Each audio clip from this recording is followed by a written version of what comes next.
So good afternoon to everyone. My name is Alice Korovesi. I'm the managing director of INZEB, based in Greece, among the partners of the CONGREGATE project. And I want to welcome all of you to this final event of the CONGREGATE project after 30 months of operation. Today, it's the last day of the project, and we have the pleasure to present you the outcomes of what has been done the last 30 months. Just some housekeeping rules. As you have already noticed, this meeting is going to be recorded, and the recording production is going to be available on YouTube channels. Meanwhile, we have allocated some time at the end of the event for questions, answers, for your insights. But during this event, you can interact using either the chat box or using the Q&A box that you can find at the bottom of all of our questions will be replied at the end, or if something needs to be addressed immediately, we will proceed so. I will give now the floor to Dragomir Janev, who is the director of NEFECT in Bulgaria, the coordinator of the project, of the CONGREGATE project, to present you a few things about what the project was about, what was the mission, what was the vision, what we have accomplished, and then we can proceed with the analytical presentations. Dragomir, the floor is yours. Thank you very much, Alice, for the great introduction and for organizing the whole meeting, and thanks to everybody for joining. I trust that it would be really 90 minutes which are well spent, because for 30 months we have collected, I think, quite a lot of knowledge that we are very happy to share, and we are already using in our ongoing activities as organization. I will start with just a few words about the project concept, how it happened that we have CONGREGATE here, and then we are moving along the agenda where we will present the outcomes from the project from all the participating countries. So just 2 slides for the beginning from myself. That's basically, yes, so what we have as a time, because we want to be as practical as possible. So CONGREGATE, we want to do 2 things. First of all, to influence the renovation process in the countries that are involved in the project, and on the other side, to support the process of establishing energy cooperatives in public-private partnership, which is a special case, and that's applicable for our countries. Why? How it happened that we have these 2 analytically different components in the project. Actually, these were 2 submissions for the EUCI program, and thanks to the German government for supporting us.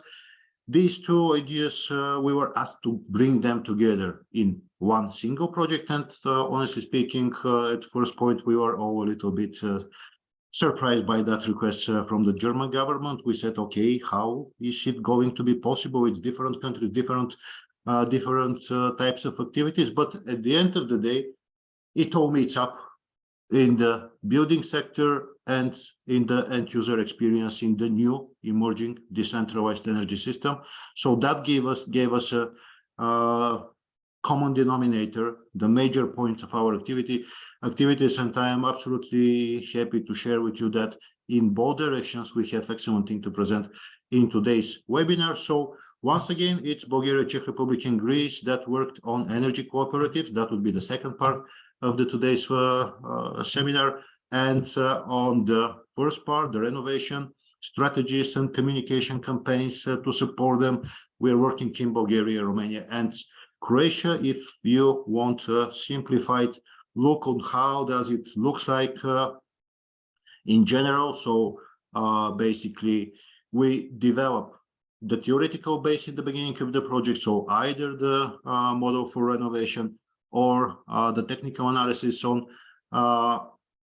public-private partnerships, energy cooperatives in the public-private partnerships. Then, based on the results from the research, we are providing the outputs that can be used by potential replicators, either public authorities or private entities that are interested in the investment in renewable technologies.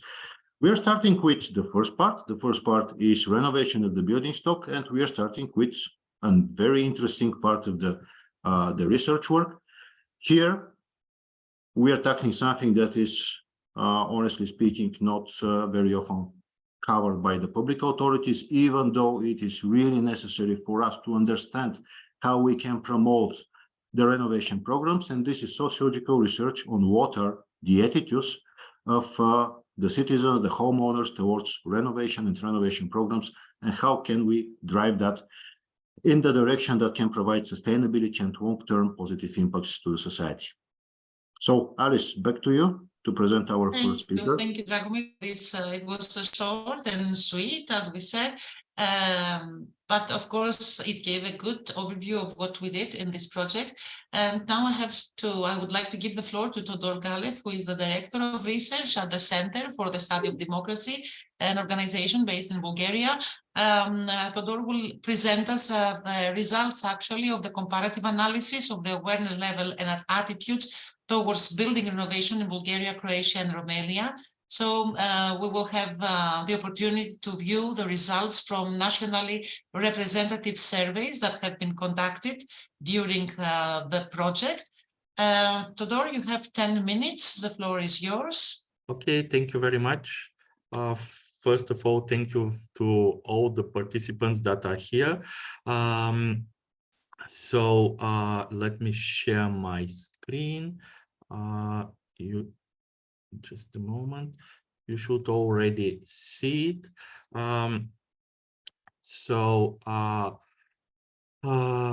As already said, these are results from national representative surveys of households in Bulgaria, Romania, and Croatia. They were done on the field in March, April last year, and in Bulgaria and Croatia, and June, July in Romania. The methods of registration was personal interview in the home, and the selection criteria for the sample was household site, type of location, presence of district heating, and participation in energy efficiency programs. So let me stop on some of the main conclusions. Even the survey is quite big, and we expect to have a full report on it soon published.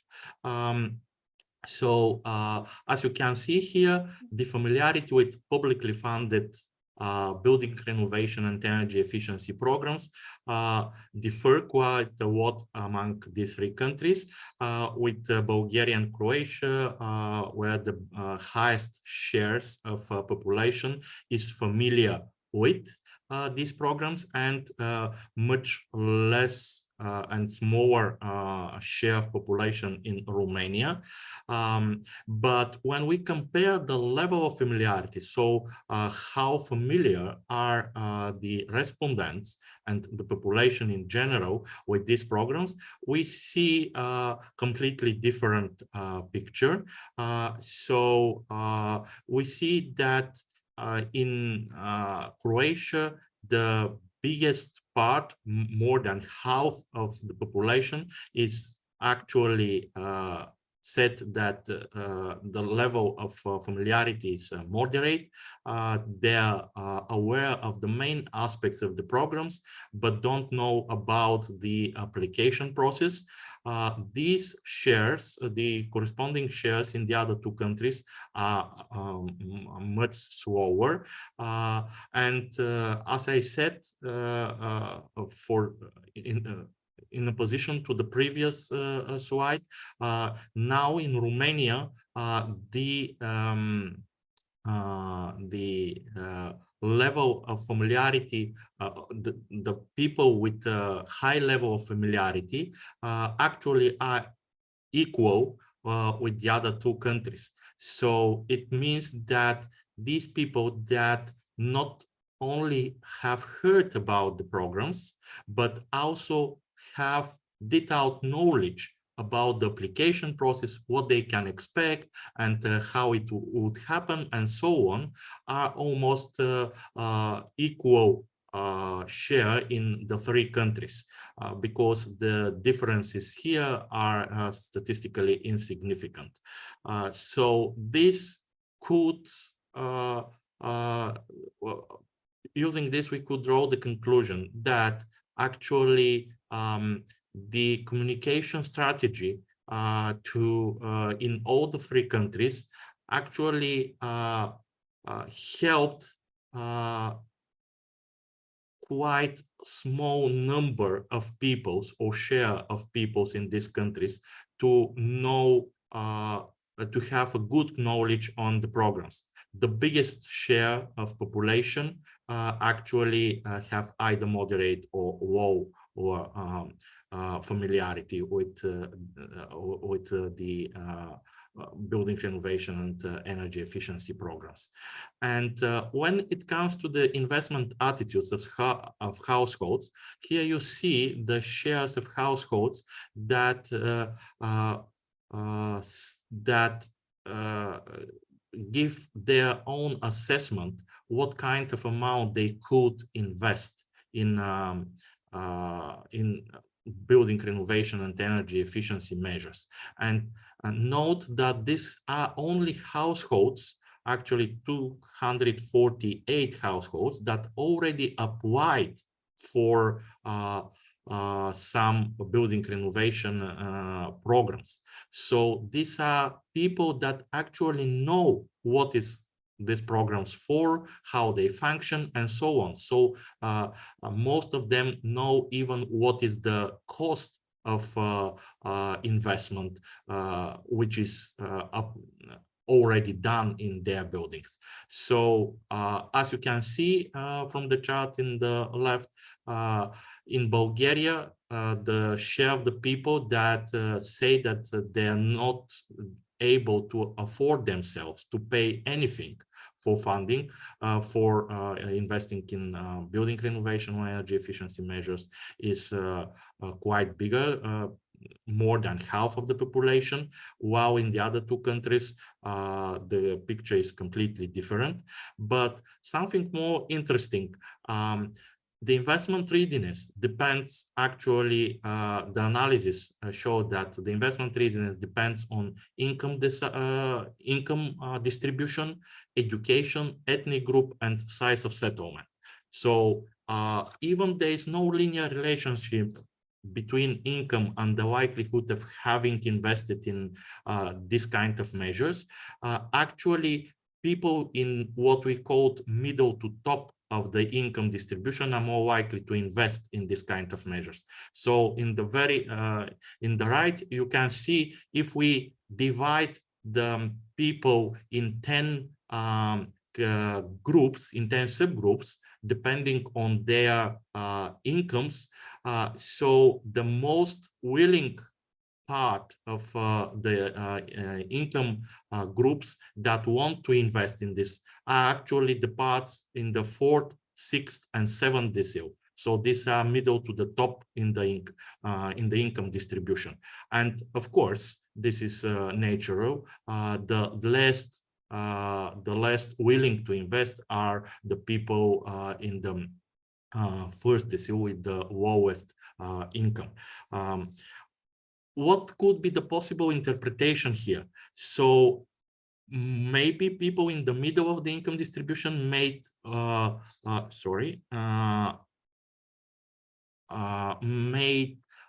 live in older buildings with relatively bad energy efficiency that require new measures, and simultaneously they have financial means to invest in such measures.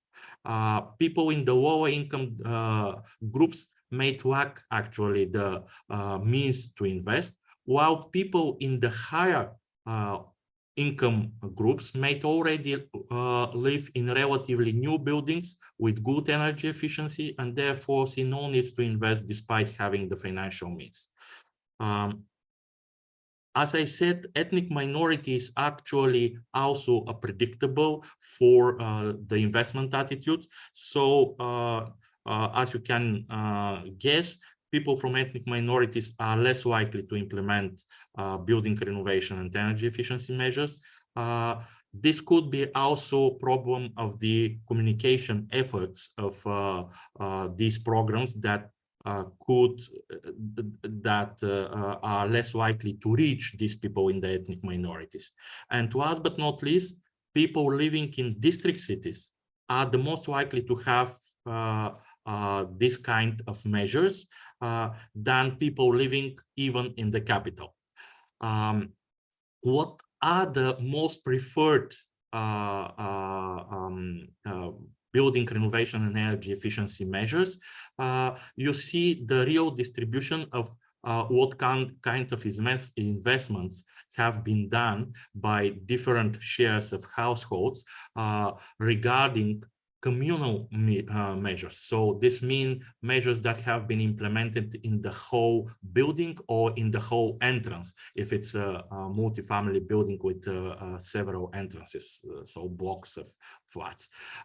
But when we look at the combination of measures that people would prefer to do if they have an investment for one only measure, or for two only measures, or for three only measures, we see, and this is the table on the right, we see some differences. So it's clear that new windows, new apartment doors with private investments, so not communal investments in the whole building, but private investments for only the private dwellings are most preferred in the first places. But when it comes to the situation when people have to decide to invest only in two or only in three measures, we see that, for example, replacement of working electricity appliances with more efficient one, or new front door for the building comes in the last places, but still in the 5 top most preferred measures out of all the tested. And this is also very important. Sorry. Actually, there is awareness gaps when the people assess the results from already implemented measures with private investments, so in their dwellings only, or with communal investments in the whole building or in the whole entrance. And as you can see, the people that invested privately think that the cost decreased, the cost of energy decreased more than the people that invest in communal measures or that use publicly funded projects for implementing communal measures in the whole building. So this is most probably a kind of a psychological effect, and it is not actually technically proven with technical or energy with energy audits. And one last slide. What are the most preferred? 1 minute to Dort, just to Yes. remind you the time, okay? This is the last slide, really. The most preferred versus real information sources about this kind of programs. As you can see, in most of the countries, the most preferred sources. So people that think which sources they would like to receive information from this kind of programs are the TV, in Romania also radio, but also internet, including social media, brochures delivered via regular mail or publicly, and of course big portions of people relying on information that will come from the Association of Home Owners or Facility Managers. But when we ask the people that have already applied and have already implemented this kind of measures, particularly with public subsidies, the picture is completely different. Then it becomes clear that actually the real information sources that they have used to decide before to implement any of these measures are actually mostly TV, television, internet again, but also neighbors and relatives.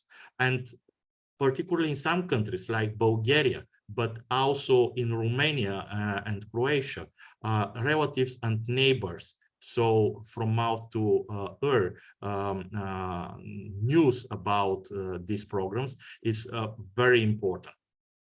So with this, I will stop here. Thank you for your attention. And if you have any questions, I will try to answer them. Thank you once again. Thank you, Dodor. What I'm keeping is that the level of familiarity is very low in all the countries, as you presented in your first slide. Of course, the rate is lower in Croatia, but again, with so many information disseminated across all countries, it's a pity that the familiarity level is still keeping very low, meaning that a lot of work needs to be done from the whole ecosystem if we want to achieve targets about carbon neutrality about 2030, 2050, which as years are very, very close. We will discuss them also at the end during the discussion. And after this very interesting presentation, I want to proceed to the first session, which actually will address the first part of the CONGREGATE project, which was focused on the building renovation communication strategies in Bulgaria, Romania, and Croatia. So we have three presentations. The first one will be for Bulgaria by Dragomir Janev, the Executive Director of NFF. Then from Romania, Horia Petran, who is the President of the cluster ProNZ. And last but not least, from Bojan Milovanovic. He's an assistant professor at the University of Zagreb. I'm giving the floor again to Dragomir Janev to present the case study for the building renovation communication in Bulgaria. Dragomir?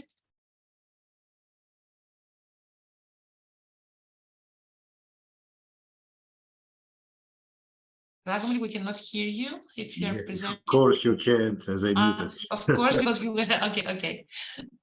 All right. Not only about the communication, but about all components that lead to communication because before communication, we have to take into account what is the context and why do we have these conclusions that Todor just shared with us. And if you ask me the major reason for that low level of information, and I would say it's not lack of interest, but attitude without any emotion towards building renovation is absolutely caused by the the political approach that we had in the building renovation programs, and the message that our quite populistic policymakers sent to most of the people: don't worry, we'll take care about your buildings, we'll finance everything, we'll do everything. Instead of you don't need to worry, just vote for us, and we will take care for everything. And that just cannot happen. That cannot happen. And these are the figures that show that for 10 years in Bulgaria, or let's say for a period when from 2015, when actually our renovation program for the multifamily building started, until 2060, when the recovery and resilience plan is expected to be completed, we would have renovated, we would probably renovate about 4.2% of the buildings that need renovation, which for a 10 years period is absolutely nothing, because the public resource is just not enough. And as you know, in Bulgaria, you have that 100% financing of all the costs, all the renovation costs for the privately owned multifamily buildings. And this is what you get out of this populistic approach, out of this message: we do everything for you, you just have to wait a little bit more until the money reach you. No, if you wait a little bit more, you have to wait for 200 years. If we're keeping that rate and speed of renovation. So basically, this is why people are really not interested and not concerned about the possibility. But on the other hand, with this waiting, we are losing money, we are losing our independence, we are losing our health, and we really have to do, as social actors something in order to reverse that trend. And what do people think? Sorry about this Bulgarian slide here. I'm just using to refer to another sociological research that we did, that we asked basically, what do you need in the renovation program? So it's understood that most of the people have heard about the renovation program, but we saw that most of them don't know much about it. And we asked them, what do you really need? And we learned that they need information about the potential benefits and they need control over the quality.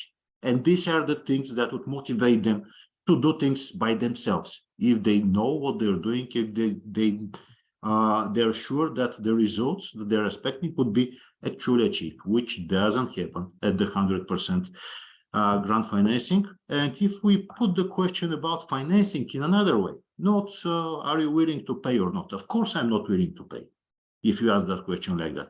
But if you put the question like, how much would you pay in installments for a credit for renovation per month?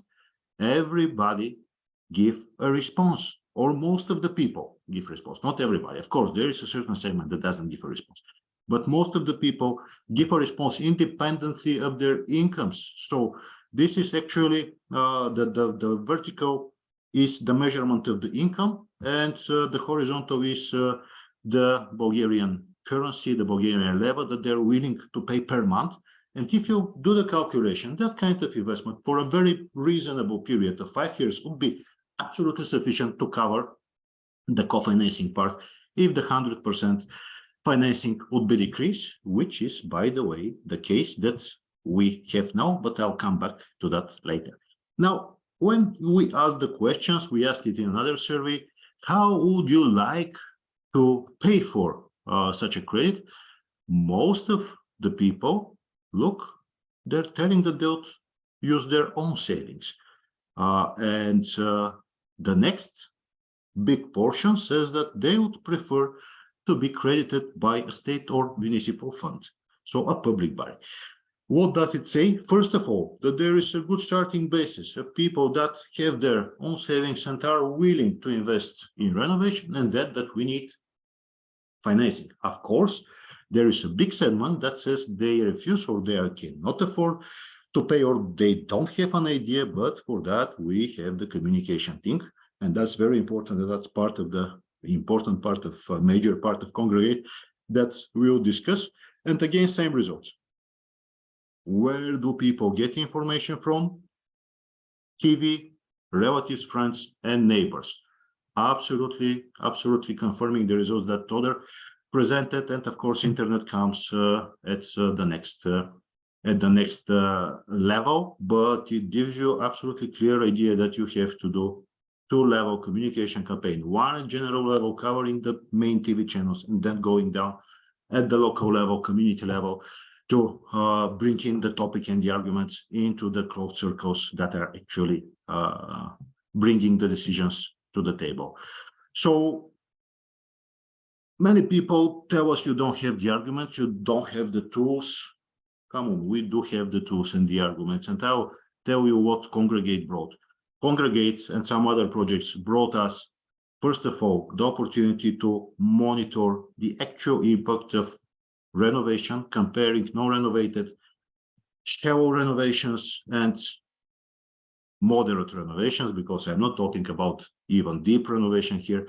And we have clear understanding about the benefits, clear data that can be used in communication campaigns, about the, first of all, the energy savings and financial saving, then the heat, the thermal comfort of the buildings, then the internal environmental quality, and that's hugely important in order to keep the people satisfied. Then, based on that, after having the sociological research and having the monitoring data, the technical argumentation, we, through Congregate, covered a very important issue, a communication campaign. In our country, strangely enough, after 1 billion euro investments, there was no single cent invested in communication, and now we have a huge communication problem. The communication problem is that people got used to 100%. They are, I would say, absent from the whole process because they're expecting the 100% communication to reach their building. They do not have information, but now in the recovery and resilience plan, we have to convince them that this grant rate would go down to 80% and they'll need to finance with their money 20%. And that's a huge communication issue, but nobody cared, again, to provide any financing for communication, although there are certain amount of money in the plan for informational activities.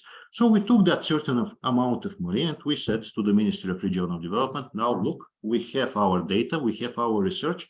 Now we are giving you for free the communication strategy, and it's your turn now. You have to do it. If you don't do it, we think as a public society that you are not interested for this transition to happen. And I think that with our events and our communication, having these arguments, we seriously change the way of thinking of the public authorities. And that was the main purpose, of course, of Congregate. So we went there to the ministry, we presented our communication strategy, which is a big report of 100 slides, which of course we cannot present now, but we said, okay, you have to do it in a positive way. You just explain to the people that it's not decreasing of the financing. They're just granted 80% support for something that they would anyway have to do. And it's good for themselves because they'll kill the bill, as it's our slogan. So basically we have that, and it would be a shame. I won't call it a crime still, but it would be a shame if it's not used to promote this transition, which goes in the way of more sustainable financing. And we have other stuff also. So many people say construction sector is not confident, is not capable of taking care about the renovation. We have the upskilling framework that is put in application. And it can be used right now. So there is a source also for knowledge and skills on the building side, which can make innovation better and keep the confidence. We don't have financial models. No, we have financial models since 2014. Sorry, we have that. Everything is there. We just need the state confidence and the state leadership in order to get the things going, to put all these components that we have financed by different sources, operable, checked in international collaboration activities in one single system and presented to the end users. So basically, my last slide is that thanks for these projects, Congregate, first place, of course, here we're about Congregate, but also all the others that we're working in, for giving on the tools. And let's unite to put pressure on our authorities to be braver, to understand that investing in the residential energy efficiency, it's not a risky endeavor, but it's the major point that the voters, the society, is looking for at the current energy crisis. And also for ourselves, be brave enough and stand up to that thesis that we must not be afraid of bringing grants down or asking people to do more. On the contrary, we need to convince, to educate, to communicate, so that we really increase the speed, the rate, and the depth of the innovation process. Thank you for your attention, and of course, thank you. Yes. Thank you. I was about to tell you that you have exceeded the time, but okay, you were on time. Thank you for this concise presentation. Very useful, especially for the results and what you have proposed to the ministry.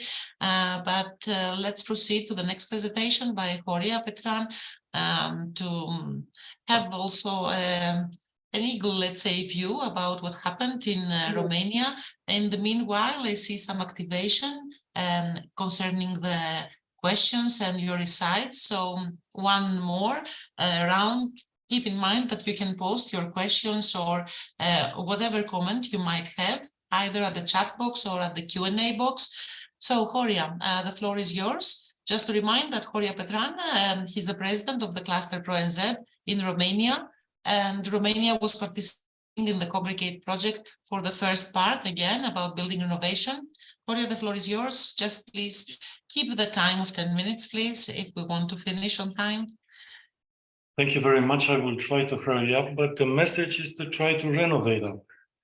And this is what it's all about. And I'm not sure when 30 months have passed, because we are at the end of the project. And indeed, we have something to present to our central government and local government. Because if I take one of the sayings of Drago, in Romania, if we replace just a bit of the commercials at the TV, which are on medicine and on sport housing beds, and we put something on renovation, I think the change will be huge. Because the stake is huge, the long-term renovation strategy, it's focusing on the building stock with the aim of having a decarbonized building stock in 2050. And it's having a projection on the first 10 years, having in mind the low renovation rate that is similar with what Drago has presented in Bulgaria. And it's providing a projection of the money that we need for the 10 years. And it's almost 13 billion euro. And what is interesting is that if we look on the non-reimbursable grants, we have most of this. We have from the national RRP on the renovation wave, we have more than 2 billion euro for the next couple of years, targeting multifamily buildings and public buildings. We have regional programs that are starting this year with more than 1 billion. And we have something that we need to increase, the administration of an environmental fund for individual houses, which is missing in all the public building, all the public funding programs. But the way that we have to reach the 13 billion that are estimated is to attract private funding. And if we are looking at RRP, this is 100% financed by public funding. On the regional programs, this is going to, I don't know, 2% to 20% co-financing, so it's a start. So what we need to do is to prepare the market for this, to define flexible mechanisms in order to combine different public and private financing mechanisms, and of course to communicate. And from the social study that was in detail presented by Todor, of course, we have 50% of the total population that is aware that programs exist. But if we put 50% of this 55%, we are less than 30% of the people that really know something about it. And the main obstacles identified relate to the difficulty of the application process of the renovation, building renovation. There is a perceived lack of transparency, the reluctance to have an agreement, to collaborate, to associate between neighbors for initiating progress, and a general mistrust in the process and somehow mistrust in the authority, in the local authority. And this is affecting the quality of results. So there are many things that could be improved in terms of process, but also in terms of technical process. In the renovation, in the multifamily buildings that were renovated, we had a study on 5 multifamily buildings on totalizing 134 apartments. This was a study that was delivered by EcoProект Research. This was just ended, and we measured the whole winter, the last winter, in 16 apartments. The final energy, the temperature, indoor temperature, CO2, relative humidity, noise, and external temperature and relative humidity. And the results are still to be analyzed, but the preliminary results show that the reductions that were estimated in the energy performance audits are not far away from what we have measured. Of course, we have measured more apartments that are in a current floor only one in the ground floor and no on the top floor. But what is interesting to say is that first, you have a reduced consumption and of course a reduced bill at the end, if you're staying in a renovated building.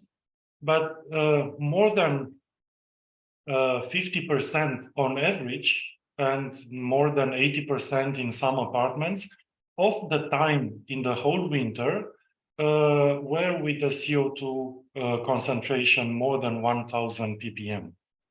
And this is something that says very much about the solutions that are used in the buildings. Mechanical ventilation with heat recovery is not a very popular solution. And the deep renovation cannot be achieved in real terms if you cannot have a good environment, a good indoor air quality after the renovation.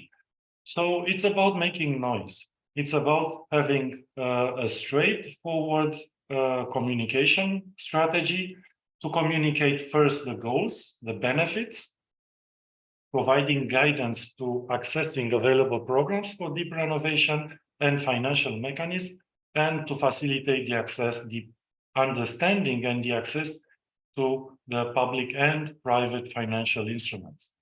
So the key communication messages are to have a deep renovation at national level, to active participation, to have an active participation for public and private audience, and build up affordable financing models. So, of course, the strategic platform is based on how to communicate what, to have a media coverage, PR approaches, and anti-crisis communication. I will not go through all of this, but the fact is that we have to understand who are we talking to. So this is centered, the communication should be centered to the recipient and have the arguments for this. How to create the language and the communication and the tone to reach the audience is to know your audience and to communicate on the benefits and use the safety, not only in life and financial safety, because in the last 2 years, we saw that the energy crisis and energy price crisis is going and is affecting the financial safety of our families. And message, have the basic message of the structure, of course, some nice slogans, some good communication title, but a call to action. A call to action in order to understand that even if we have elections from time to time, even if we have politicians saying that we will do the renovation for you for free, this will not happen, as Drago underlined. And it's about announcing a gradual reduced decrease in the grant financing in order to prepare all the population for this. And the narrative, of course, is centered on the benefits. You put in front the benefits from a health perspective, from comfort, from security and safety, from earthquake resilience to financial security, about decreasing the energy bills. If we put together what Dragomir presented on how much would you be able to pay for a monthly installment of a credit, if we put this in balance with how much will you save in energy, and if those two are matching, then we have a good business case to communicate. So yeah, some approaches emphasizing on safety to secure your future, not only in terms of energy performance, but in terms of climate, and also in our case, in seismic resilience. Emphasize on condition on the heritage buildings and public buildings to preserve, of course, the past, the history, but to secure the future. And what is very important, and I'm happy to share that for the renovation of schools and for new schools, we have now new regulation that enforce mechanical ventilation with heat recovery that was missing in almost all building renovation for educational buildings. So, of course, it's about having a strategic approach on covering at national level, the TV and internet that was emphasized in the previous presentation, and to use the neighbors and the friends to engage together with the local authorities, the local communities. And this is, in a nutshell, what we are proposing. Events, custom events, press media, press conference, direct meetings with the audience, and engage homeowner associations and managers. Regional events and meetings, organization gathering together the users, the experts, and the public administration responsible in roundtables to present during, let's say, relaxed events, even in the NZEP week that we are organizing in Romania for the 5th time now, and define the one-stop shop initiative, of course, first as information points that are very necessary for communication, but also support the other things that are the technical assistance and providing information on financial instruments in order to engage the citizen, engage the owner in sound building renovation towards 2050. Thank you very much for your patience. Thank you, Horia. Very interesting insights also from Romania. And now I'm going to give the floor to Bojan Milovanovic from the University of Zagreb to present the Croatian case study regarding the first part of the Congregate. Bojane? Yes, can you hear me?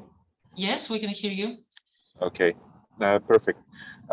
So the Croatian communication strategy is, of course, trying to be as positive as Bulgarian and Romanian do, but we have noticed through the activities of the project that there could be some dangers when related to real savings. So there is a danger of the energy gap. So next slide, please. Next slide, please. Yeah. So what's the situation in Croatia? We have co-financing or financial subsidies of 60%. If you're doing, let's say, some renovation measures, but there could be up to 85% of co-financing when you are reaching NZEP level. And I have to say that reaching the NZEP level in Croatia is really, really rare. And people, for some reason, are deciding for this lower level renovation and are actually getting 60% from the government, which is really strange. Since 2014, we renovated only 850 multifamily buildings. And in the next slide, you will see that next slide, please. You will see that there is a lot of measures prepared by the country subsidizing except this energy efficiency, also the strengthening of the buildings, so to make buildings seismic proof, I would say. Also, our government is preparing financial support models for the citizens which are at risk of energy poverty, where they have prepared 100% co-financing of their share in acceptable renovation costs. Next slide, please. As shown by Todor, a lot of people know about the building renovation programs, but they lack of specifics. Next slide. We are prepared to invest our own money, regardless of the income, I would say.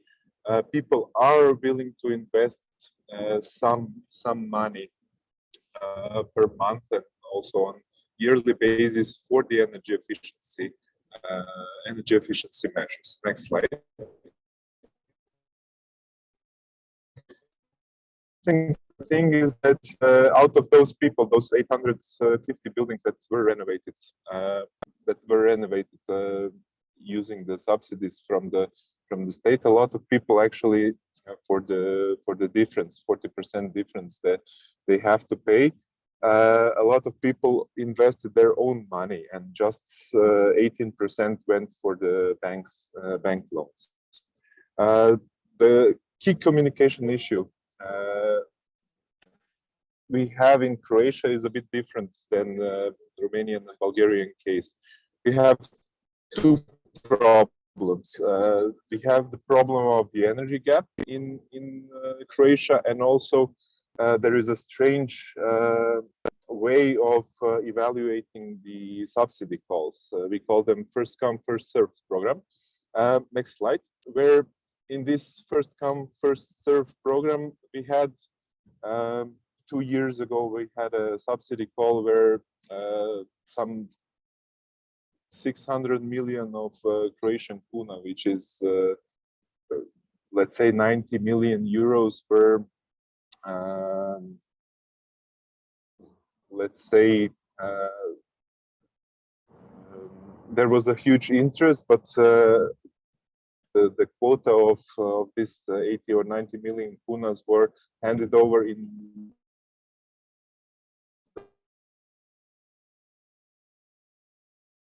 I think we lost you a bit, Bojan.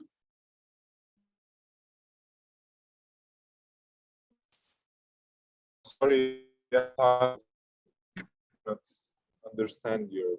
So can you change the slide, please? So who are our main audience? Next slide.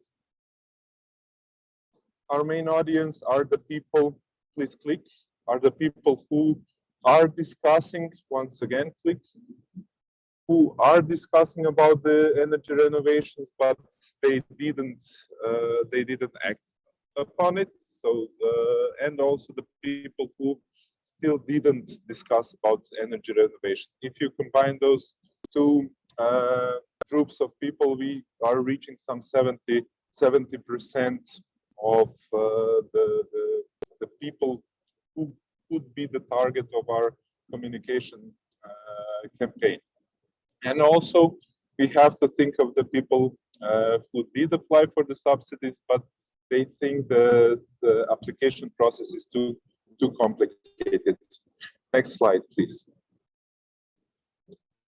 So these guys need to be engaged.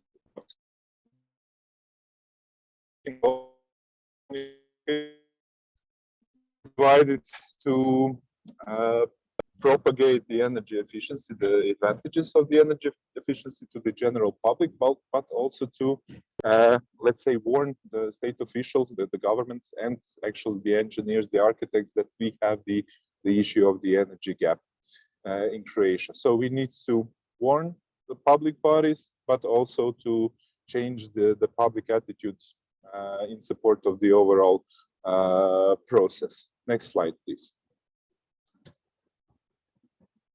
Next slide, please, Drago. As said by the Bulgarian colleagues, we have to change also the attitude about the skills of the workers and professionals who are doing the energy renovation. So some results of the technical survey, technical assessment we did. The situation in Croatia is quite strange, because Croatian people obviously do like to heat their apartments. Please click.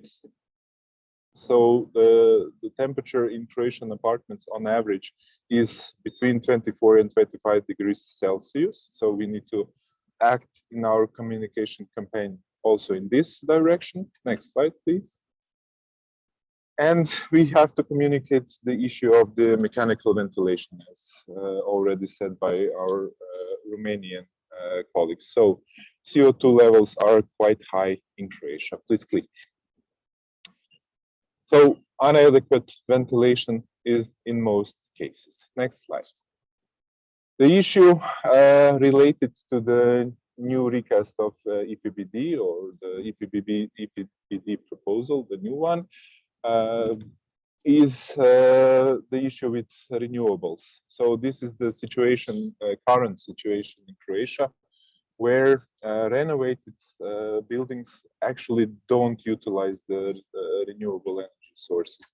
So you can see that 98 or above 98% of people don't use renewables.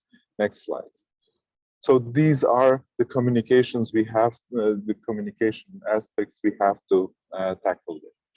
44% of the people, their subjective impression, which was found out during our socioeconomic study, are not satisfied with the effect of the implemented energy efficiency measure. This is really subjective impression, but it was a warning. Why?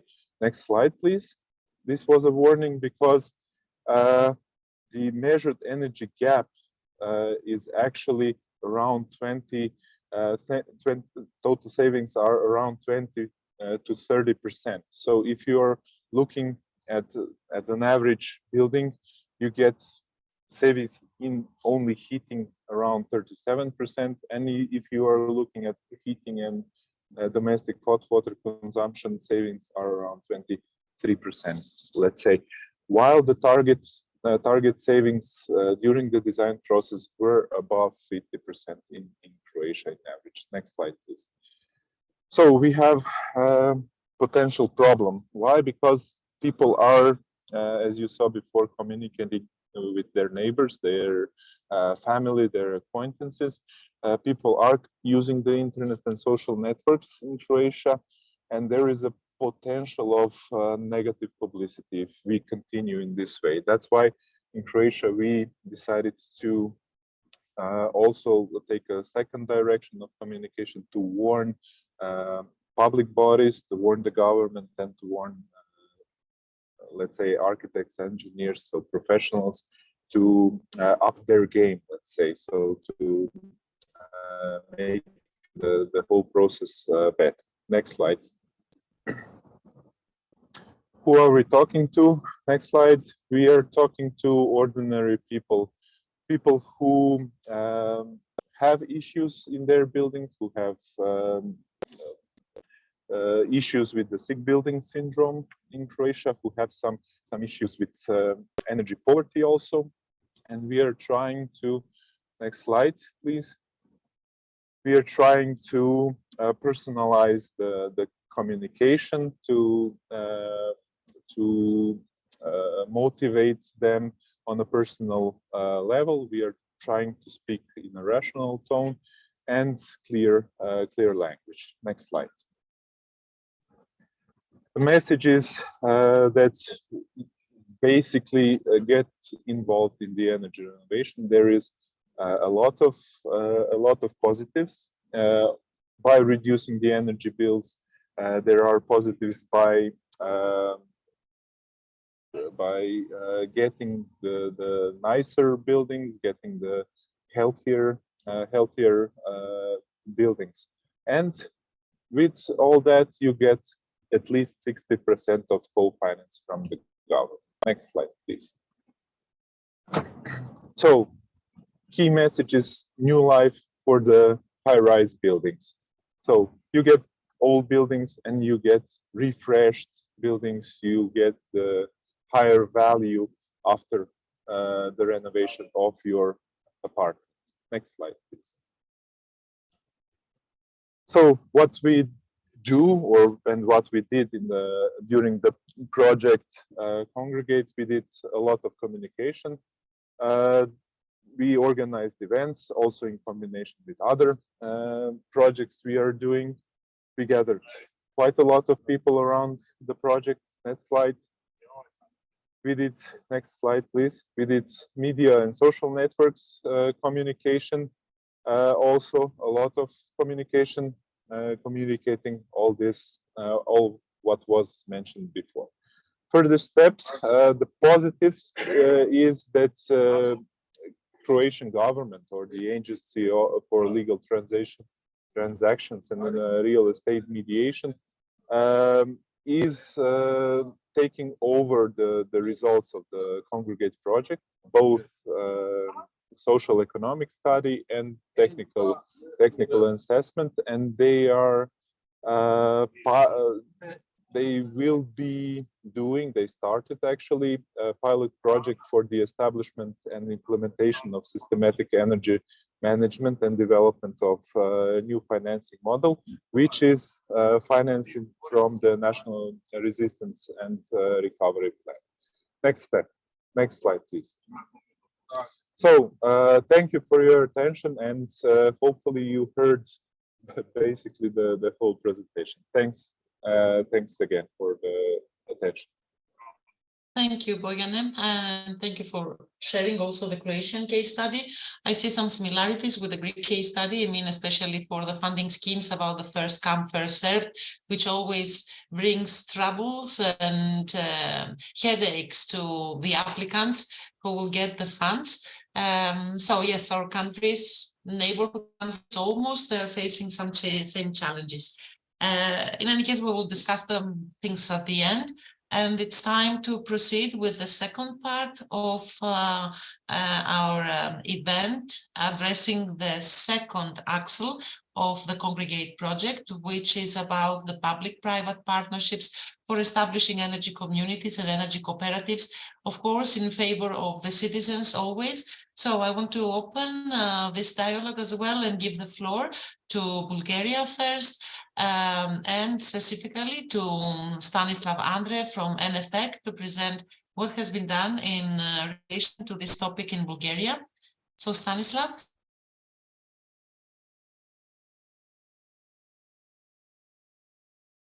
Stanislav, Okay. are you here with us? Yes, I just unmuted me. Hope you see my screen. Yes, we can see your screen. Thank you. So very shortly, I will present you the three pilot case studies that we've done for energy cooperatives in Bulgaria. The full reports are both in Bulgarian and English on our website, so anybody who needs more details can go there and check. So these are the three pilot cities that participated. Sofia, the capital of Bulgaria, the biggest city with over 860 municipal buildings. For this case study, we investigated the possibility of the roofs of Ivan Bogorov School. Burgas, here it was the most challenging task from technical point of view, as the pilot was actually the industrial and logistic park in the city. And third is Dobrich, the smaller of the three municipalities, and the pilot was the main administrative building of the municipality. So I know we don't have that much time. Just going through this slide, we made quite comprehensive analysis of the hourly loads of our pilots, comparing to the expected hourly production of the PVs in order to see how much of the energy can be actually consumed within the cooperative and how much energy is supposed to be sold to the grid. So shortly for the three pilots, first the industrial zone in Burgas, about 16 companies there and still growing with new companies joining to this new zone.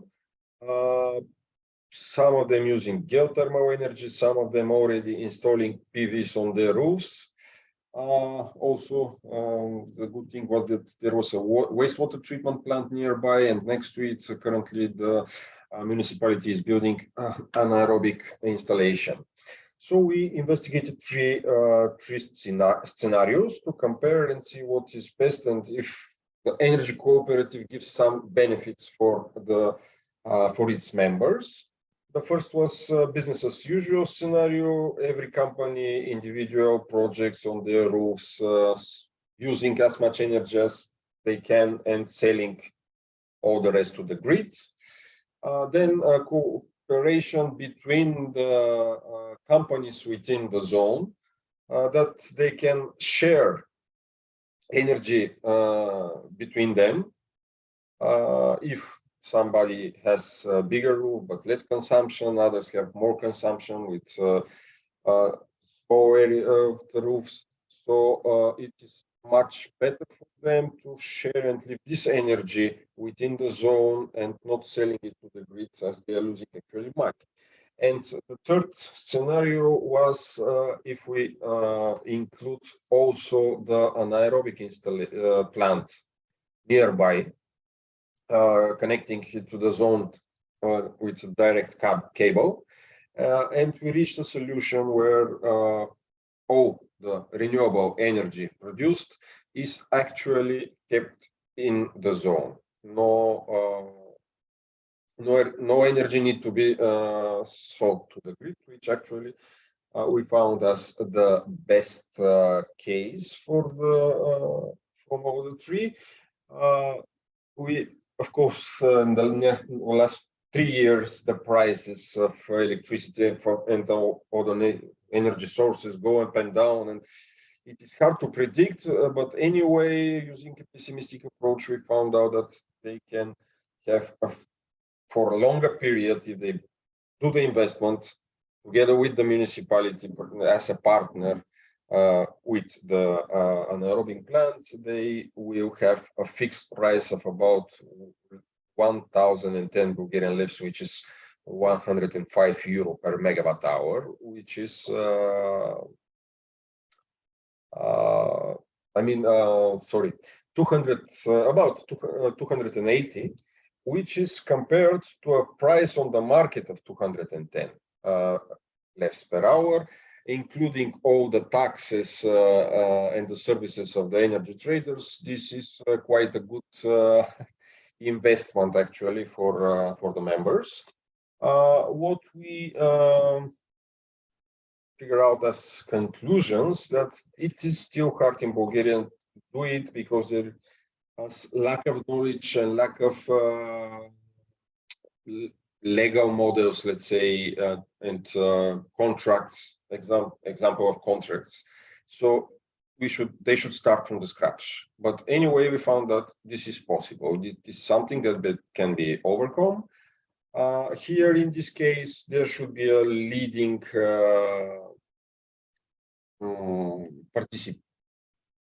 participant. We saw this in the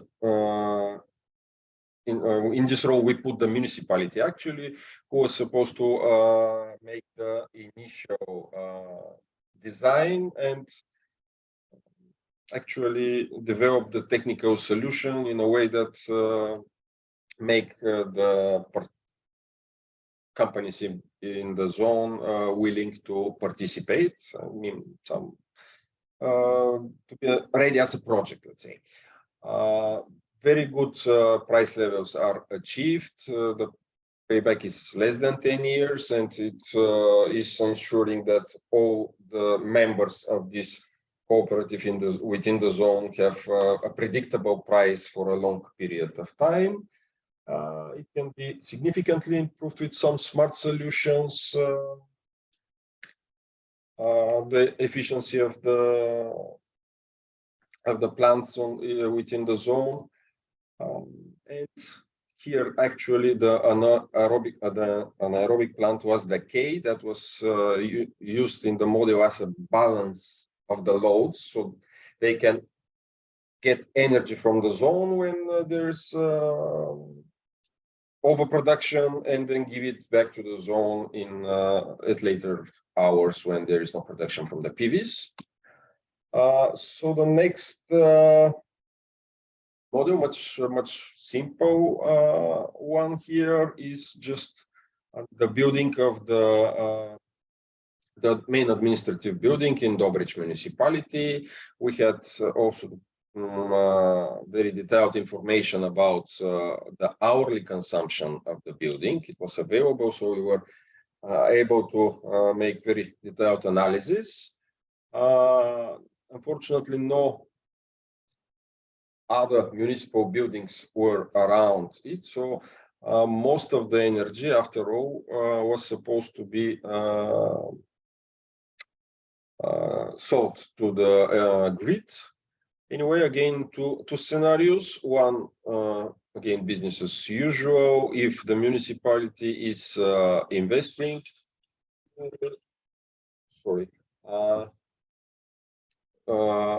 two cases with 60 kilowatt power and 90 kilowatt power, peak power of the PVs, and the second with an energy cooperative where the share between the private members, let's say the citizens and the municipalities, different based on the capacity of the plant.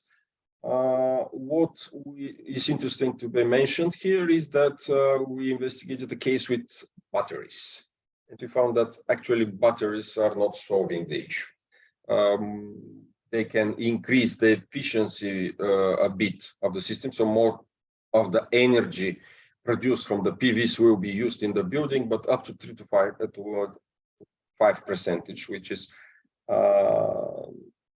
no sense to invest in batteries with much shorter life than the system. And we developed some plans for the participants, calculating the possible profit in the two cases with the 60 and 90 kilowatt peak installations.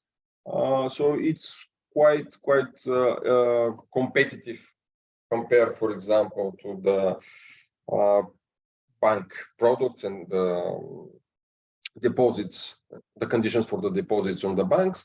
Here I have to mention that we didn't investigate a case where the members, actually the citizens, are using this energy, because technically it's actually not possible in Bulgaria in this at this moment. So the next pilot is for Sofia. The good thing was that Sofia had photographed with drone all municipal buildings and territory of the municipality, over 800 buildings. So they had very detailed information about the situation of the buildings, the area of the available area of the roofs, etc. And after some consultations, we chose this school, Ivan Bogorov. There was something different from the other shortcut objects that sites that we investigated, because next to the school there was a kindergarten, and the idea was to share the energy that is produced in the school also with the kindergarten, in order to reduce the amount of energy sent to the grid. So we investigated these two cases. One is if we are covering the school needs, the needs of the school, and sell the rest of the energy, and the other if we're covering both the needs of the of the school and the kindergarten. What we found out was that actually the roof was very big, and most of the energy was supposed to be sold to the grid, and with the incomes from these sales, actually we cover the investment of the potential members of the energy cooperative. Again, very good profits for them if we want to join such a cooperative, depending on the conditions. For 10 years period, they can have a profit between 50 and 60% of the invested money. And having in mind that the school will utilize also energy and will reduce these bills, it is a nice deal for both the private members, actually the citizens, and the municipality. And here is very shortly the conclusions that we made. Unfortunately, for such kind of building, administrative building, also for a residential building, the energy is from the PVs is not always produced when we need it, and in any case, high percent of this energy should be sold to the grid if we don't find balancing loads like the anaerobic plant in Burgas. It allows to municipality and citizens to share the financial risk, but with the current prices, we actually don't see much of a risk in these investments. And you know that prices are never going down in the long term, so I think the conditions will be even better in the future.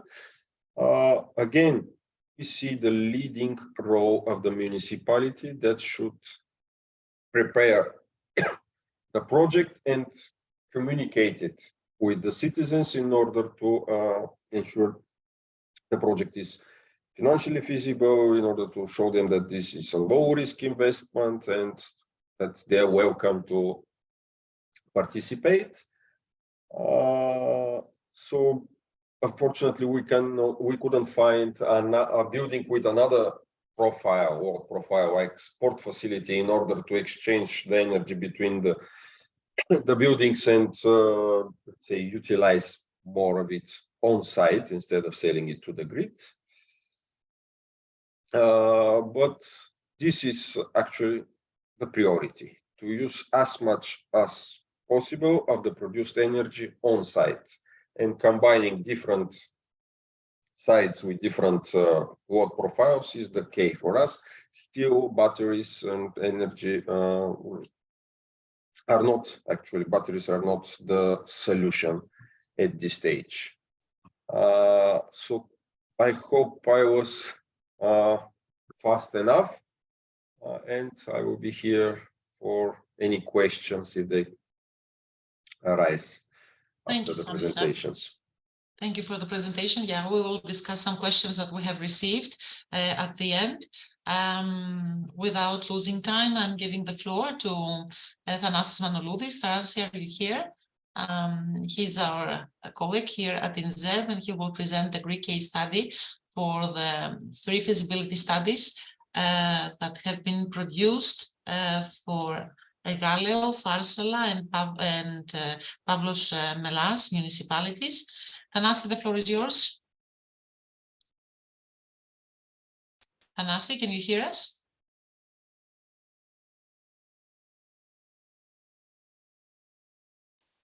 Thanasis, we cannot see you, we cannot hear you.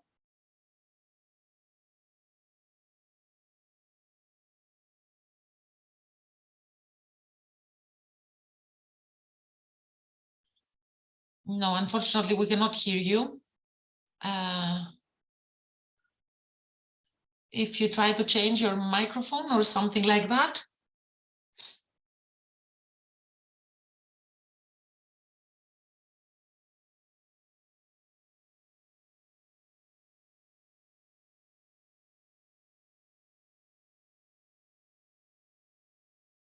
We cannot hear you, Thanasis, still. Probably you need to change your microphone or to check a little bit the settings. If you exit and enter again with the link using the same system, okay, let's wait a minute.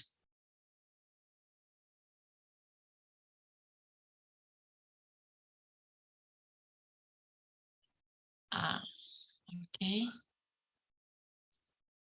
Sorry for that. Technicalities happen when we are online.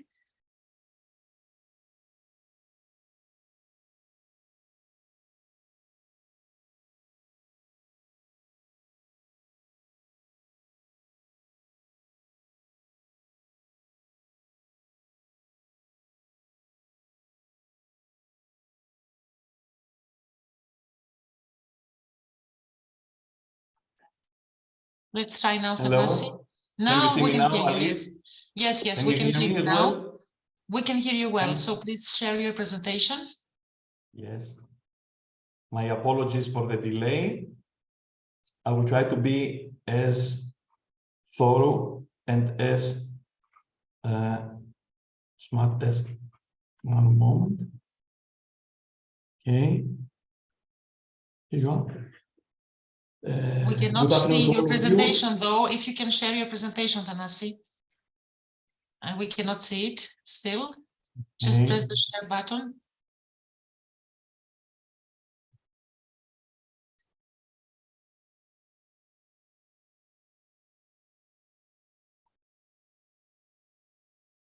Can you see it now? Yes, just put it in full screen.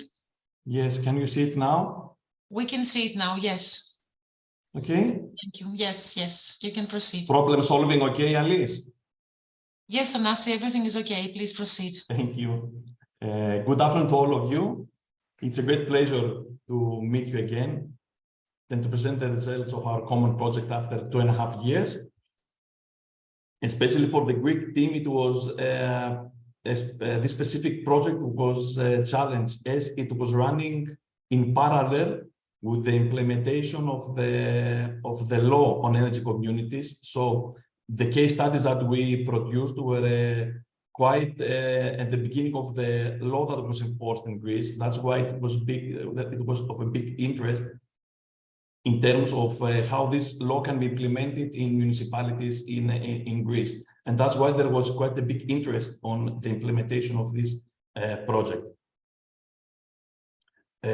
Furthermore, I could say that there was an added value for the Greek team since we were recipients of different ideas on approaches from our colleagues from Bulgaria and from Czech Republic. Since our colleagues didn't have the legal framework that Greece had on this, on the establishment of energy communities, nevertheless, they were very innovative in producing ideas that were out of the box. That's why we found that there was exchange of ideas that we were not used, it were out of the box for us as a mentality here in Greece. So before referring to the projects, I would like just to make a small outline on the drives that will enhance the development of the communities in the pan-European level. First of all, it was the Directive 2018/2001, which was on the renewable energy sources, which is going to be recast. And the recast of this directive will include a lot of articles related to the development of renewable energy sources within energy communities. Repower EU, which is the second big framework on renewable energy sources and energy saving, was introduced in May 2022. Among all the activities and the funding that it has foreseen, what is more interesting is that it foresees that it requires the establishment of at least one renewable energy community in every municipality with a population of at least 10,000 inhabitants until 2025. This is more likely to be incorporated in the national laws, and this is very important as it outlines the importance that the European Commission gives to the promotion of the institution of energy communities in a pan-European level.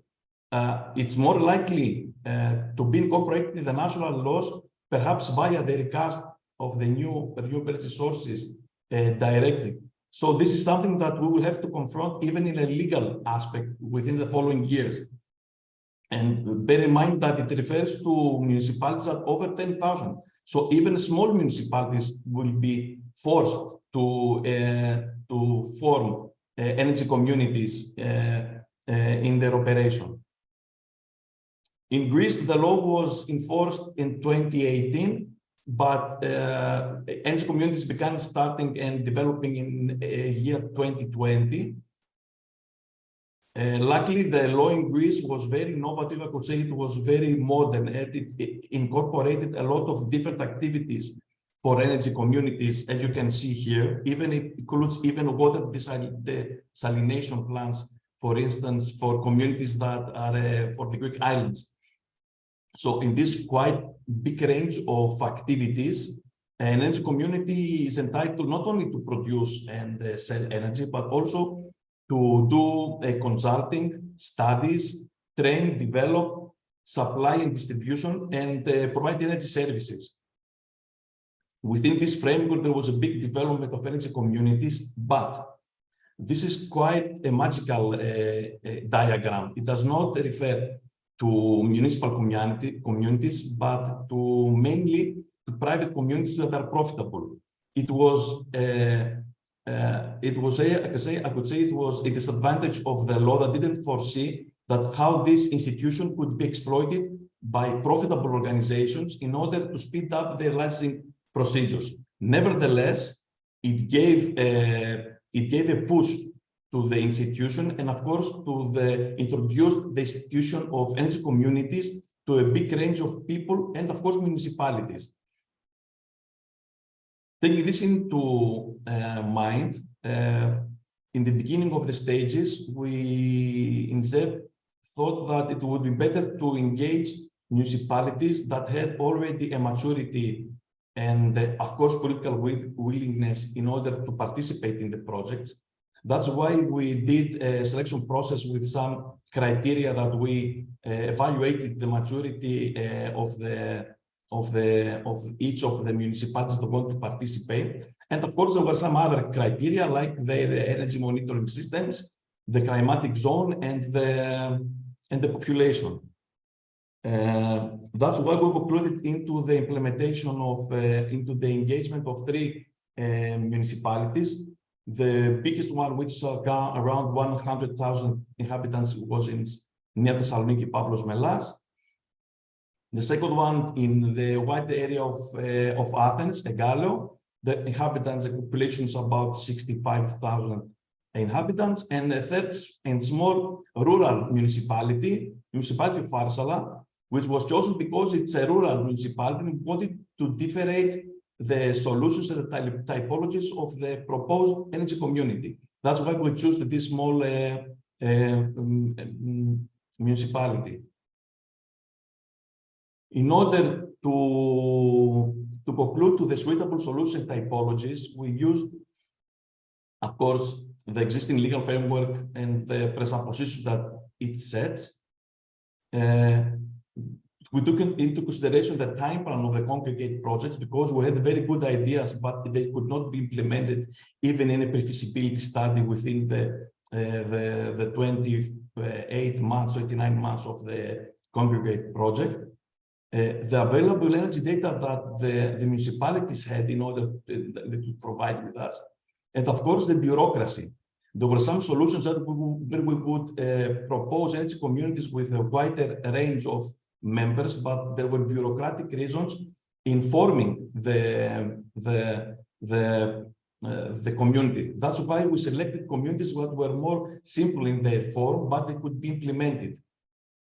Thus, we concluded in 2 typologies for the municipalities of the bigger municipalities, which are very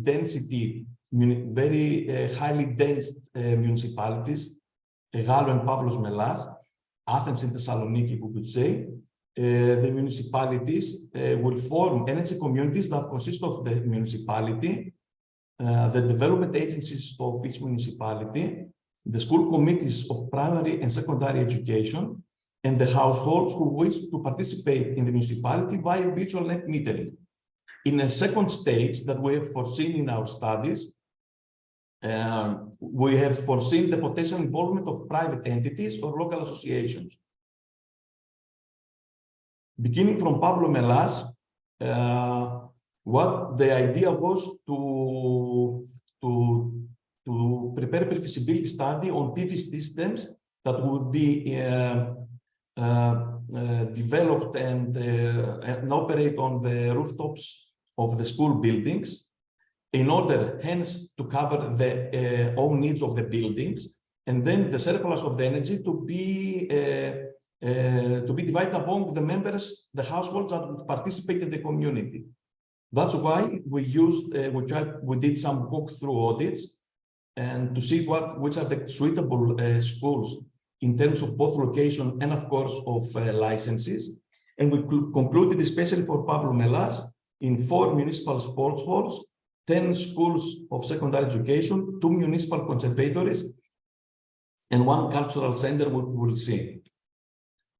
That's why in the initial phase, our team did some walk-through energy audits to all of the buildings, did the energy analysis of the profiles of each building, And then we continued with the simulation of the PMV installations and the calculation of the loads and the energy produced. And of course, we concluded in the technical and economical study in order to have some a very credible assessment of the financing and of the costs. This is the Lazares Monastery complex, which is quite interesting building, although it has difficulties because a lot of authorities are involved in the implementation of this here installation. Nevertheless, we did the pre-feasibility study, okay, and where we concluded was that for Pavlos Melas, a total capacity of 1.6 megawatt is feasible to be installed, which produce about 2 million kilowatt hours per year, with a total estimated cost of around 2 million euros. The average number of households that could benefit from this energy community was estimated between 300 and 335, dependent on the consumption of the household.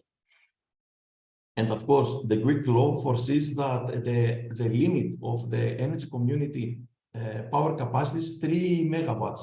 So we have an additional potential to extend the community for other 1.32 megawatts. So we can implement more projects in order to cover this number. The same approach was used for Egalio. Here we did the pre-feasibility studies for 25 primary secondary education units, as you can see. Okay, the methodology was the same: walk through energy audits, energy analysis, simulation of both shading and, of course, energy production. And we concluded here again in a total capacity of nearly 2 megawatts. So we have another 1 megawatt surplus for future extension of the community, and an average number of about 310 to 340 households that could participate in the community, give some shares, and then be able to participate via net metering to the benefits of the community. The total estimated cost here was about 2 million, a bit more than 2 million euros as well. And last but not least, the municipality of Farsala, as this municipality is not a rural, is not an urban but a rural municipality, the approach was to form a community that the municipality with the citizens will participate in the initial phase, and in a second phase, even we can either extend the membership by additional number of households or even enterprises. So what we proposed here is the municipality to provide with the land in order to develop a PV installation of 1 megawatt in the beginning phase, and on the second phase we can extend it to another 2 megawatts. So taking into consideration the energy study and the cost, we foresee that a number about 260 to 300 households could participate in the initial phase in this project. And then when the maturity will be gained and the system works, is very, very sure that the community can develop. Here all the analysis we did with the softwares to conclude that taking into consideration that we used an electricity energy cost of 16 cents per kilowatt hour, which was quite realistic. The payback period was estimated about less than 5 years. More or less the same numbers derived from the studies we did for the other municipalities as well. The numbers are very good, as you can see, internal rate of nearly 24, and best cost benefit ratio to 2.51. Concluding, for all pre-feasibility studies, we performed a SWOT analysis with the strong opportunities and weaknesses of all three municipalities. We have highlighted which are the strong points for each municipality. Here, the ones I'm referring here are common for the three municipalities. And last but not least, what we recommend is to extend the activities of the community, not only in the production and selling of energy, but to the providence of additional roles. We would like the communities to work as information campaign offices, liaisons with the market, providing actions against energy poverty, and consulting services, because there are a lot of programs that will be funding energy communities within the following years, and the community itself could provide with these services. There is a good practice of other 3 or 4 communities in Greece that already have done this, have followed this approach, so that all of us were very optimistic that this could happen to our projects as well. I try to be as sharp as possible. Alice? Thank you, Thanasi. Thank you very much. And since we are a little bit out of schedule, but it's okay, we heard a lot of interesting things. I want to give the floor now to Yuri Karasek, a senior consultant at 7 from the Czech Republic, to share also the final, let's say, presentation, presenting the case study of the Czech Republic. Yuri? Yes. Let's see if you can stop sharing your presentation, so that, yes, just press stop share so that Yuri can do the same. Thank you. Yuri, Good the floor is afternoon. yours. I hope you can hear me. You can see my presentation. Excellent, and we can see your presentation and we can hear you. Excellent. Perfect. Yeah.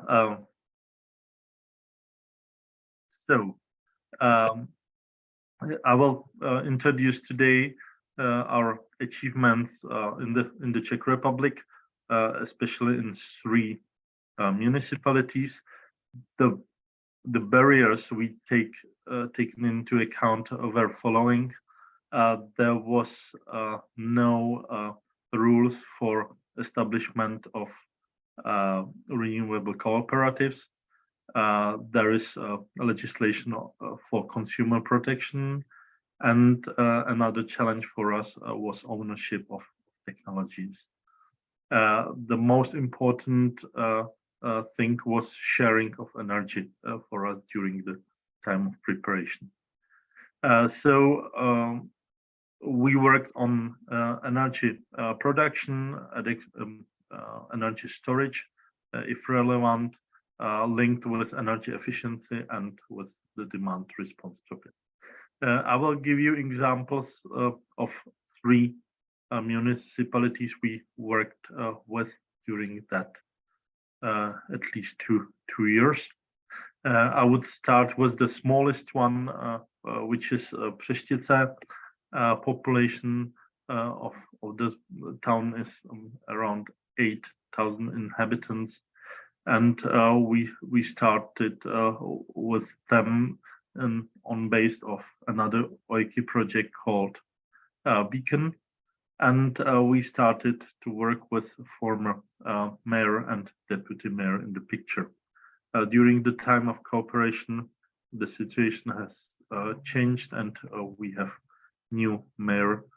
We are cooperating with Mr. Malik. We went through several possible systems of cooperation.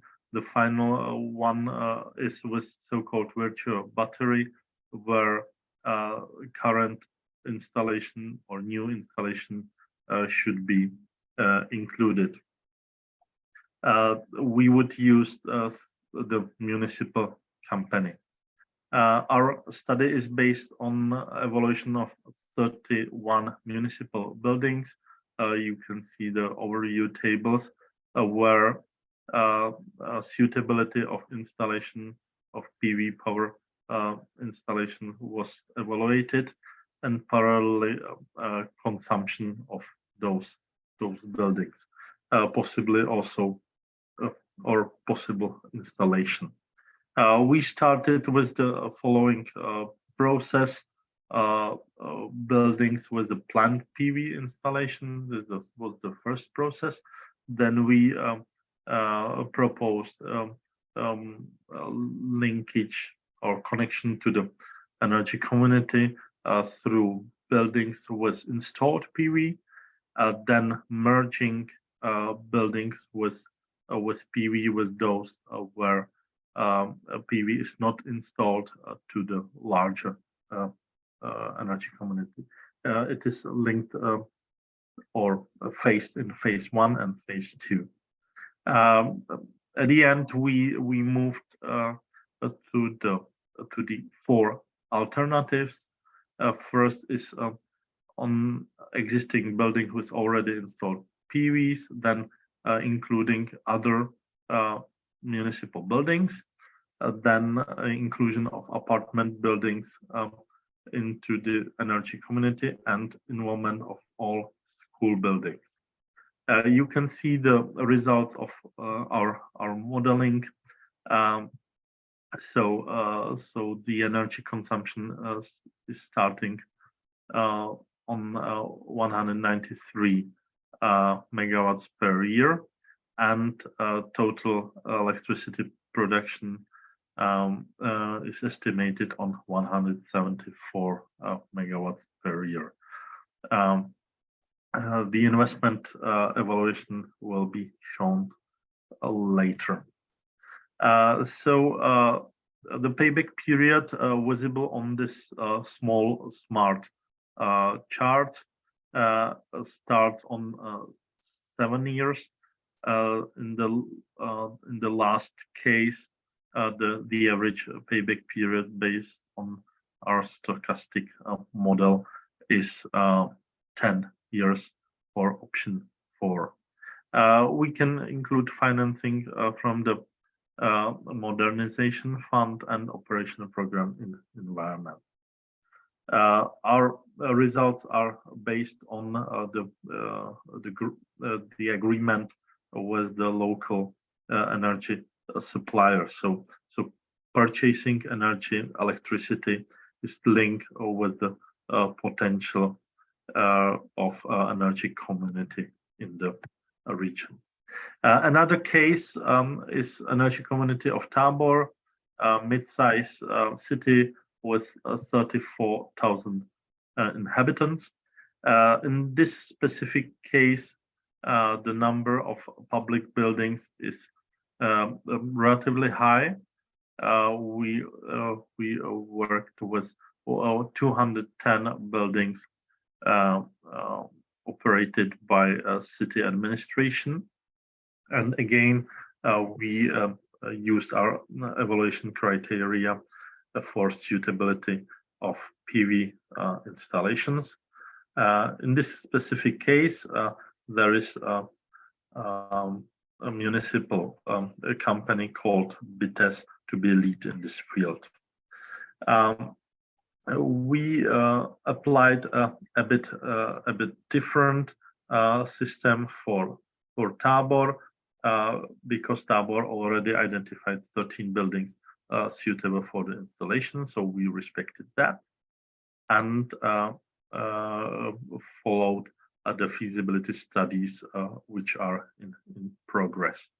So this is phase number 1 for the Tabor municipality. We expect we provided again evaluation of each building, and we optimized the installation based on their energy needs and estimated load profiles. Based on that, we proposed 2 alternatives using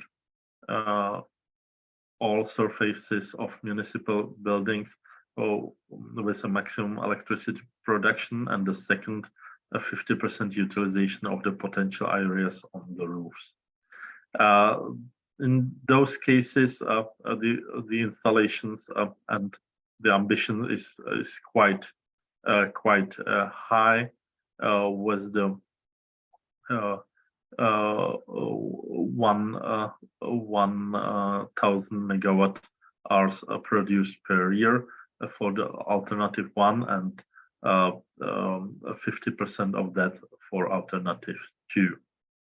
Again, the payback period is acceptable, especially for the alternative two, where the payback period is 6.5 years only. The last but not least is Energy Community of České Budějovice. There the data collection is linked with the running energy performance contracting project and evaluation of their buildings. We therefore identified 10 areas, 6 schools, 2 kindergartens, and 2 retirement homes. There is currently evaluated that power plant installation with 1,000 kilowatt peak and expected production of 1,000 megawatt hours. The following steps are expected in České Budějovice. The installation should be performed in 2024 and establishment of the community in 2025. Again, extension of the community to the other buildings will be in another year. The feasibility study conducted in the city included evaluation of each building, determination of usability according to installation and slope, and again optimization process. You can see the calculation. We use software PV Solve for our calculation. Long-term vision of the České Budějovice municipality is quite ambitious, starting with small 1,000 megawatt hour production to 1,800 production with involvement of other municipal buildings. So those were our achievements. We are waiting now for the completion of the law on energy communities, which should be in force in January 2024.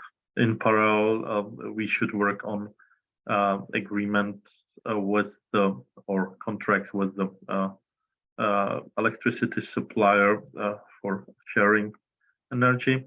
We are quite active together with the Czech Chamber for Renewables on the Energy Act amendments, and we believe that this will be ready in that 1st January to start the establishment of the communities.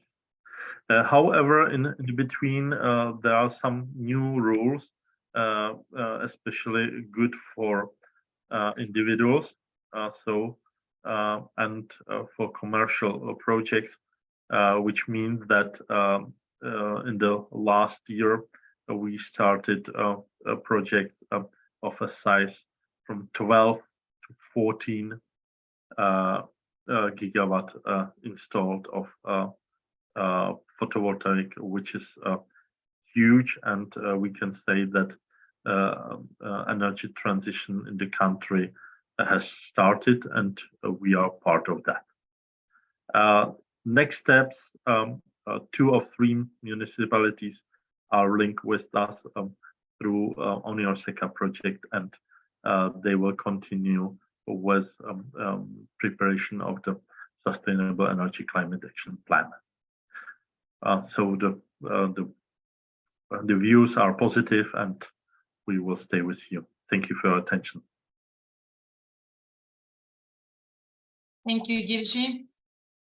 And with this presentation, we have concluded the case studies that happened in all 5 countries. Actually, Bulgaria was participating in both axles of the project, while the rest of the countries have participated just in one.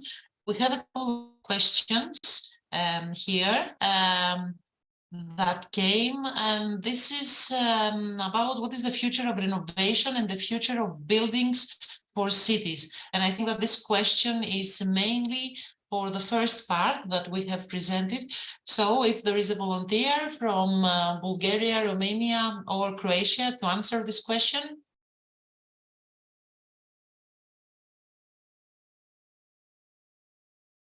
A volunteer? Okay, I'll ask Todor then, since he presented also the big survey. Okay, thank you, Alice. Really, I couldn't say what is the future of renovation and the future of buildings for cities. At least there's some certain trends that have been developed in last years. So one of the things is that there will be more and more stricter regulations on the new buildings, more requirements about energy efficiency, passive buildings, and so on and so on. The another trend, which unfortunately is not the good one, is that the enforcement of the existing regulation is still very ineffective. So in many countries, not only in our region here, what Dragomir said about Bulgaria, but also the others, but also in old member states of the European Union, the enforcement of regulations for energy efficiency, for energy audits, technical audits of the buildings, and so on, are still very ineffective, and this should be changed. If we want to see more healthy environment and more energy efficient environment, particularly in residential sector. So I think these are the two trends. So on two important trends. On one side, imposing new regulations, and on the other side, strengthening the implementation of the already existing ones. Thank you, Todor. I see that Jiří has something to say. I would only add that renovation rate towards high performance building is around 1% in many countries, which is not really sustainable. So we need increasing to some 2-3% regarding the implementation of minimum energy performance standard. It would lead to 6% in our case, so it means 6 times more than now. Which means that there will be a huge increasing in renovations. Otherwise, we are absolutely out of sustainable curves. Thank you, Jiří. Jorge, you want to say something on behalf of Romania? Yes, I think the future, it's up to us. We are making the future of renovation. Of course, we are not doing enough. And of course, we are not taking enough money from our pocket, our private pocket, for our buildings. As I presented, we already have a lot as planned, not a lot to cover all the buildings from public money. So it's up to us to invest in our own buildings for our own health sake, comfort, and the other benefits. And of course, financial security. So we have to communicate. Yeah, I totally agree. If I may say on behalf of Greece, and especially what happened with the Energy Performance Building Directive and the revision that we're expecting now to be finalized, is that with the minimum energy performance of MEPS, the minimum energy performance standards, what is needed for Greece is that we need to renovate approximately 2,200,000 units, residential and non-residential, to meet the targets that have been set out of the revision of the EPPD. In our country, we have a target of 600,000 units for the decade of 2020 to 2030, which we understand that we have a lot of things to do. So Alice, definitely, yes. Yeah, Alice, I'm getting high anxiety when I'm thinking of what we should do in order to meet the targets and what we are doing. So I'm trying to concentrate on what is feasible to be done, and we can do more. And not only in communicating and raising the awareness, but also in having the lesson learned from what we are effectively doing in renovation projects and improving this towards deep renovation. Because definitely, I totally agree with you. Yeah, that's why I mentioned the numbers, because from the vision to the actual implementation, what needs to be done, there is a lot of effort from all sides, public authorities, civil society organizations, the building owners, that they need to understand also that they need to put a little of effort, money effort, time effort, and thinking about what they're doing for their buildings, definitely. Yes, and after the decision to renovate, which is in our benefits, I think it's a matter of what we are doing when we are renovating, because we should think only once, and we should have, if we have all the money to do all the renovation once, if not, to think of having one state of final renovation of our building, which was very well thought at the beginning, because otherwise it will cost us too much. Sure. I'm going to the next question, which is about, and this is the last one because we are out of time, about the energy storage. We have one more interesting question from Jimmy Omar, that renovation without advancing energy storage put the future at risk. So what is the future of energy storage in these countries, Greece, Bulgaria, Croatia? But apart of these three countries, I would like also to hear the voice from Romania and from the Czech Republic. So let's start from Greece. Thanasi, any comment on this question? Or your view of this question about the advancement of energy storage? Yes, Alice. There is a problem in Greece with the production of renewable energy sources. The only way that it could be confronted, because we meet a huge need and urge, it's an urge, not a need, to extend our grids. And this is something that's very costly. And taking into consideration that Greece and South Europe have to work as a producer of energy for the North countries as well, one of the options is storage, but storage not only for batteries. We here in Greece we're exploring other solutions, which is water storage, for instance, which is becoming quite popular, and there are quite a lot of projects that refer to water storage, and probably hydrogen. So, okay, batteries is a temporary solution, because storage with batteries implies that you have to import these batteries, which is quite cost, and of course, it's not environmental friendly, to tell the truth. Okay, it's a temporary solution. We have a legal framework that it's been developed, and it needs to be more developed, and that we already have a lot of licensing for energy storage for batteries. But what I see that's it's becoming more popular and cost-effective, the storage with water, which I have seen that it had a lot of projects have been funded, and I know that a lot of funds from funds facilitate the funding of such projects, water. So I think that battery is a necessity. But the future is hydrogen and water storage. Thank you, Thanasi. Boyan, you want to share your view about this question for energy storage? Well, I'm not an expert in energy storage, but I definitely agree with Thanasi.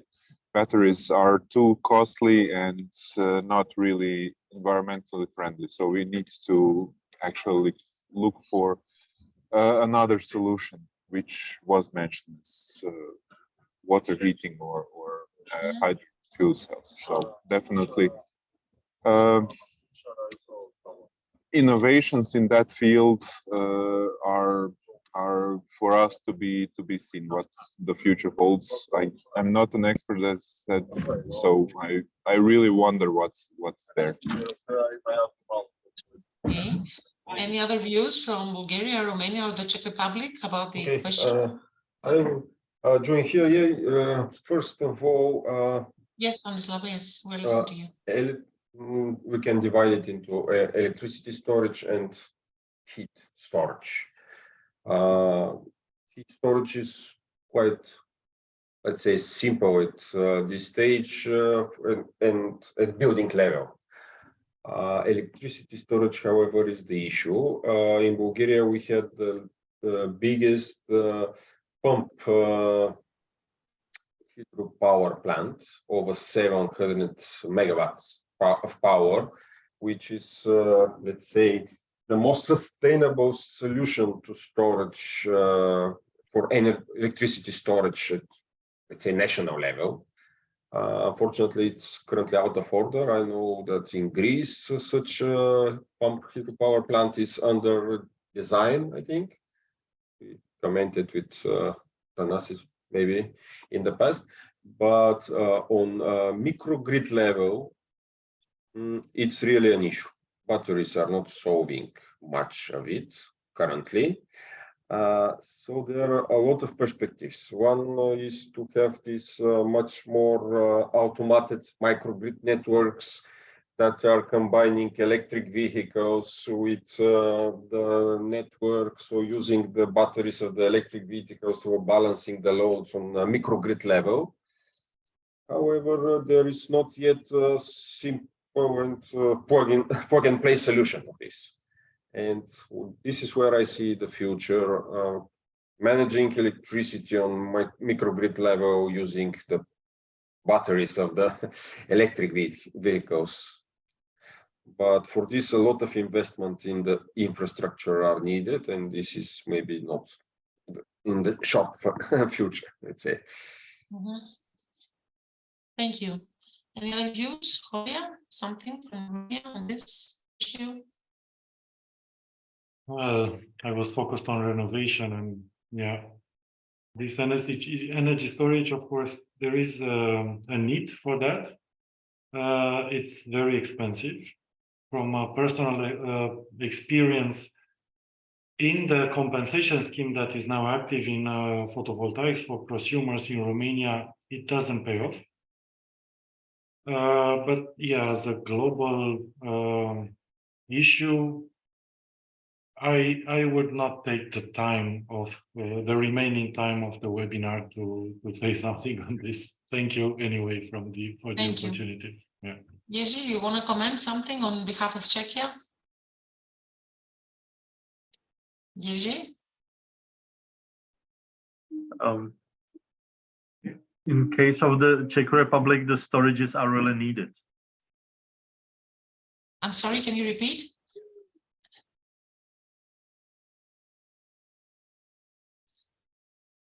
Here might be some background noise.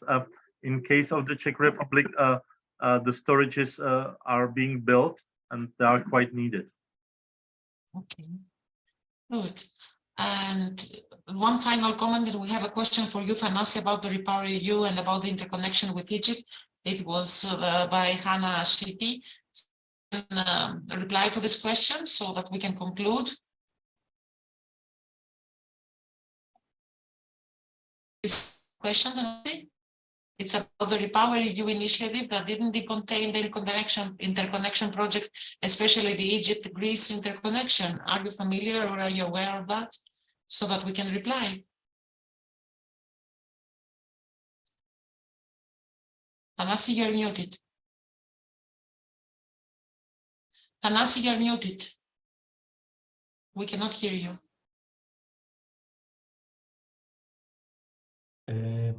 Alice, I don't know if it's one of the priorities of the Repower. It's one of the, it is a plan, it's included in the long-term energy strategy the interconnection, but I don't know if it's in the repower.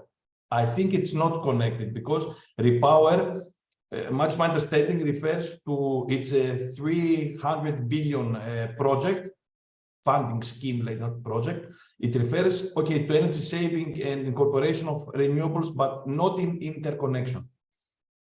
I think this is it's a separate funding program and scheme. In any case, for Hannah, because we can keep the question, we can check it and we can send you the answer by email if it is relevant. So with this last comment, I would like to thank all participants that have attended this final Congregate event. The recording will be available and will be shared in the coming days. We will try to collect the presentations and make them also available for the ones who are interested in finding out more or reading much more about what happened during the last 30 months of the Congregate project.